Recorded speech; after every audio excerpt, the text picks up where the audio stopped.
The royals spent time spinning ahead of Netflix's The Crown's 5th season premiere, but King Charles was played rather gently. The Crown emphasized on absolving him of his affair with Camilla Parker Bowles. On the other hand, it also hits on Diana, who appears to showcase the role of a vengeful woman. Though, it was not always like that. How did The Crown dirty Diana? What are the king's concerns of the show? Let's find out. Starting us off, let's look at an overview of the subject. Every season of Peter Morgan's The Crown raises the same question. Do viewers realize they're watching fiction and not a documentary? Dame Judi Dench is the latest to express her displeasure, writing to The Times about how the series is crude sensationalism. As someone who hadn't seen The Crown before this year, I used to roll my eyes at the hand-wringing. But the 5th season of the Netflix series, which deals with the breakup of Charles and Diana's marriage, lends some truth to those concerns. It's simply that instead of condemning the monarchy, it openly supports it. Princess Di has vanished. I recall the woman about whom my Iranian mother and other female relatives spoke with warmth and empathy, and whose kindness, interest in other cultures and countries, and desire to take control of her own life after a bad deal from the royal family made her a beloved figure in diaspora communities around the world. Diana, Elizabeth Debicki, is vengeful, immature, and materialistic in Morgan's hands today. After her arrival in 2020's 4th season, easily distracted by clothes and men, prone to cheap jabs against Charles, Dominic West, and overly dependent on her older son William for emotional support. When Diana and Charles debate whether Diana is mothering or smothering their sons, the Crown sides with the latter by depicting William using only tea dates with his grandmother as a respite from Diana's phone calls. Moving on, Diana is charitable. Diana's vulnerable panorama interview with deceitful BBC journalist Martin Bashir, whose open admissions endeared her to so many women who empathized with her desire for love and support from the family she married, is presented as evidence of her poor decision-making. I would prefer a monarchy that has more engagement with its people, she told Bashir in real life. Still, this season of The Crown downplays Diana's legacy of charitable work to emphasize Charles's progressivism, including an intense depiction of his effort to breakdance. Debicki has an eerie likeliness to Diana in her early 30s, capturing the mixture of shyness, forlornness, and desire that prompted Brits and others to accept her as the people's princess in moments. However, the 5th season's depiction of Diana as irritable and impulsive, especially in contrast to Charles's service-minded vision for the future and commitment to his lover Camilla, Olivia Williams, appears like a malevolent purpose concealed beneath a fictitious license. Don't upset the boat, urges Prince Philip, Jonathan Pryce, to his daughter-in-law, the system, and the Crown takes that advice as a creed this season, with its unambiguous commitment to current King Charles III. Diana's willingness to speak out against the system shattered the monarchy's facade, allowing shows like The Crown to probe what truly happened behind closed doors. However, Morgan, who receives sole writing credit for the 5th season, repays her with superficiality and simplification. Following that, Diana's frivolity begins with the season premiere. During their second honeymoon in Italy in 1991, after Charles sets a sophisticated agenda full of sightseeing, history, and art, Diana interrupts his cultural appreciation with, "Some beaches, perhaps? And what about shopping?" Debicki's line delivery may be subtle. Still, the character's impulses are presented as reckless, and Charles's remark that they would be indulging in retail as relaxation is effectively a scolding to viewers who might be looking for a Diana-style scenario. We see Diana's famed revenge dress briefly in the 5th episode, The Way Ahead. Still, Morgan fails to explain how Diana utilized her clothing before and after her divorce from Charles to make deliberate signals about her independence. The iconic looks she created to signal her separation from the system's strict code of conduct, like the Harvard sweatshirt and bike shorts combination that goes viral on Twitter every few months, aren't contextualized as representations of her preferences. Still, we see shots of Diana's sapphire engagement ring over and over,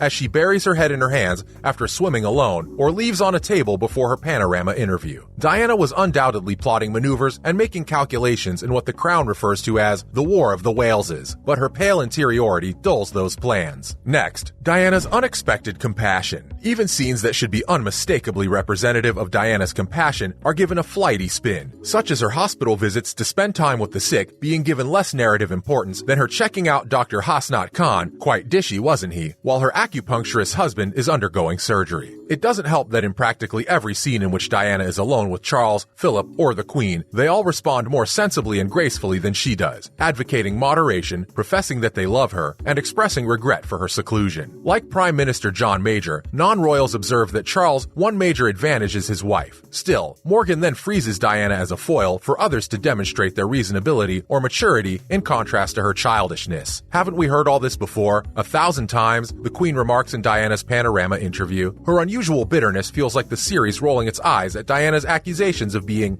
locked out and forced to manage on my own. It's worth noting that Diana's close friend, Jemima Khan, who was brought in to consult and contribute to the 5th season, left after realizing the Diana plot would not necessarily be told as respectfully or compassionately as I had hoped. Moving on, silence becomes part of one's DNA. The Crown's approach has always assumed a position of exclusive access by inviting viewers into royal bedrooms, sitting rooms, and family meetings, even though it describes itself as a fictional dramatization. Its storytelling mode frequently leads viewers down one version of the truth before pulling back and injecting doubt, as in the episode about whether the Russian Romanovs died due to petty jealousies on the part of their British cousins. For the majority of that hour, the Crown appears to side with Philip, who's related to the Romanovs, and his new companion, Penny Natchbull, Natasha McEllen, who has a theory that King George and Queen Mary refused to provide safe passage to the Russian monarchs until the Queen dismisses their musings, explaining what happened and how silence becomes part of one's DNA. The way these scenes are shot, with Staunton centered in the frame, authoritative and immovable, honors what we're invited to perceive as strength and sacrifice. The Crown later employs the same strategy in the Panorama interview. Following that, the evil Bashir's act pushes Diana to shame and regret. As he was in real life, Bashir is predicted as shockingly evil in the series. He used a variety of doctors. He faked documents to befriend Diana's brother, and then ingratiated himself with Diana with similar forgeries and stories about how she was being watched and listened to by the monarchy. Diana wholly and quickly falls for Bashir's act, but the series also attempts to argue that she was not blameless. She's portrayed as being seduced by Bashir's Pakistani ancestry, which she shares with Dr. Khan, a moment of shallow naivete. She's single-mindedly vengeful and determined to avenge Charles at any cost, expressing her inexperience. Instead of allowing for the possibility that this interview, despite its problematic context, provided Diana with an opportunity to express herself, the Crown uses it to demonstrate the Queen's ultimate rightness. All any of us want, Diana, is for you to be happy, and one day to be our next queen, Elizabeth says when Diana visits her mother-in-law to tell her about the interview. By having the final say and thinking of someone other than herself, Elizabeth gains the moral high ground in this conversation, while Diana is painted with shame and regret. Finally, sources close to King Charles break down his fears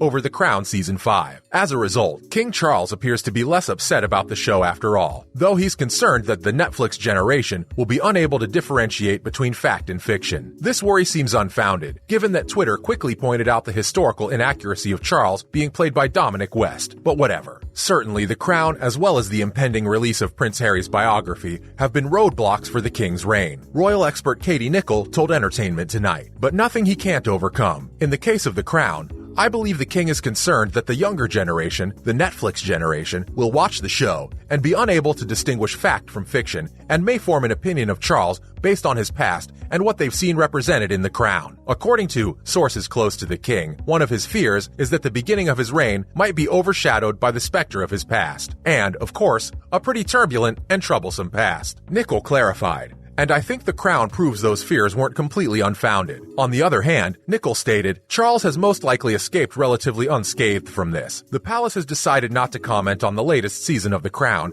and has stated they will not be involved in any way. Nicholl goes on to say that the show has yet to premiere. Well, that marks the end of today's video. I hope you enjoyed it. Make sure to like, subscribe, and comment in the below section. Thanks for watching.